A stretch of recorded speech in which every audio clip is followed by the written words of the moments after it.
Bonjour, bienvenue sur cette nouvelle vidéo des bons conseils du I Ching en lien avec le calendrier traditionnel chinois. Alors si je vous dis que du 23 juillet au 6 août, nous nous trouvons dans la période solaire des grandes chaleurs, cela ne va étonner personne étant donné la canicule et les températures élevées historiques que nous connaissons en France depuis quelques semaines. Alors là où en France et en Europe on parle d'alerte à la canicule, en Chine il s'agit d'un phénomène régulier du calendrier, puisqu'on parle de la période des San Futian, c'est-à-dire la période des trois grandes canicules, chaque période en fait durant à peu près 10 jours, et au total donc ça dure plus d'un mois, 30 jours ou plus.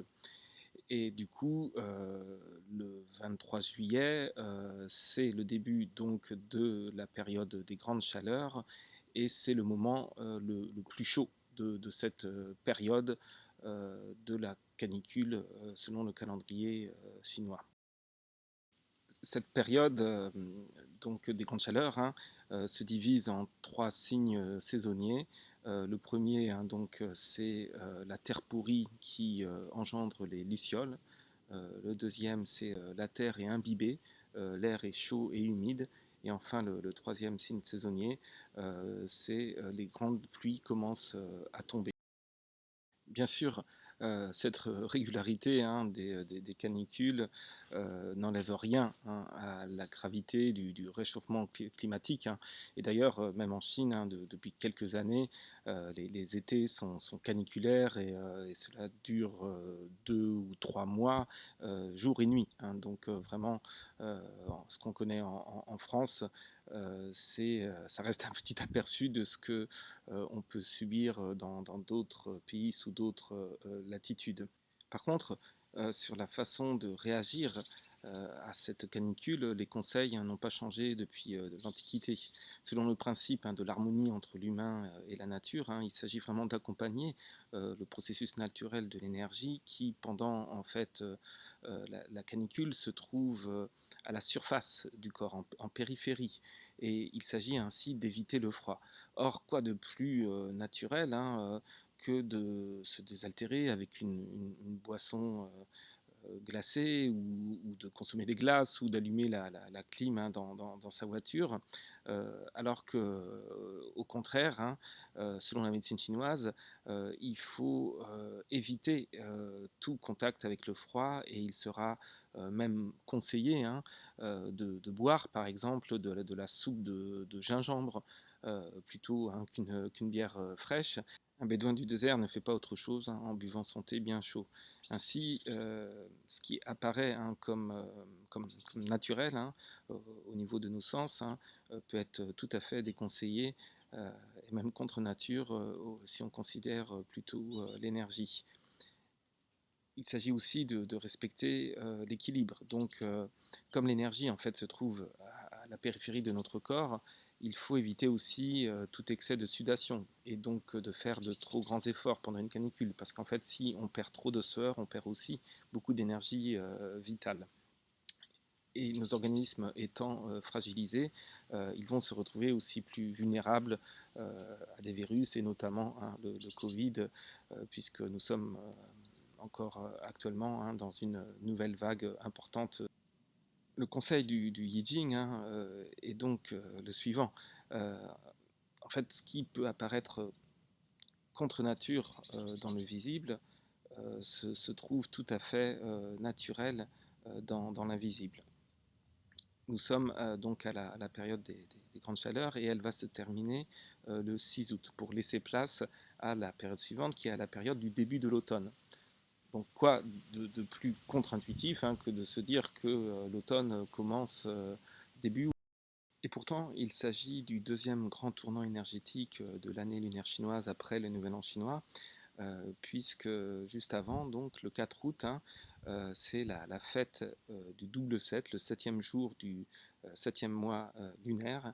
Et il y a une légende à ce propos d'une union contre nature entre une immortelle et un mortel. Il s'agit de la légende donc de la tisserande et du bouvier. En fait, c'est un jeune homme, hein, qui se trouve au bord d'un lac avec son bœuf, et sur les conseils de son bœuf, décide de retenir l'une des 7 fées célestes qui sont là en train de se baigner. Et donc la 7e fée est la plus jolie, et c'est celle qui tisse, hein, les nuages dans le ciel. Et en fait, il décide donc de chaparder ses vêtements, hein, pour que la fée reste auprès de lui. Et ils vont en fait tomber amoureux et fonder un foyer, avoir 2 enfants, vivre heureux plusieurs années, jusqu'au jour où l'empereur de Jade, hein, décide de les séparer à jamais. Et justement, ce jour-là, donc à la faveur, hein, de l'empereur, ils ont la possibilité de se retrouver, donc en allant en fait sur une passerelle de Pie céleste, hein, qui se trouve au-dessus du fleuve céleste, hein, qui n'est rien d'autre que la Voie lactée. Et c'est la raison pour laquelle cette fête en Chine est la fête des amoureux, hein, la Saint-Valentin chinoise. Et du coup, c'est un jour vraiment exceptionnel, hein, où l'immortel et le mortel peuvent se retrouver, hein, où le ciel et la terre peuvent se retrouver à nouveau. Donc c'est un jour unique, et dans une profonde tradition taïwanaise, c'est aussi en fait le jour où il est possible de faire des offrandes pour des forces ancestrales à libérer. Et on peut même en fait agir pour des gens qu'on ne porte pas vraiment dans son cœur, hein, puisqu'il s'agit d'un jour d'amnistie, hein, d'un jour vraiment unique, où on bénéficie des faveurs de l'empereur de Jade. Si donc ça vous intéresse, hein, d'agir, hein, pour des ancêtres avec qui vous n'avez pas forcément un bon karma, ou agir, hein, pour des vivants que vous n'aimez pas trop, hein, donc ça peut paraître contre nature, mais justement bénéfique, hein, vous pouvez me contacter, hein, à cet email, hein, pour avoir plus d'informations.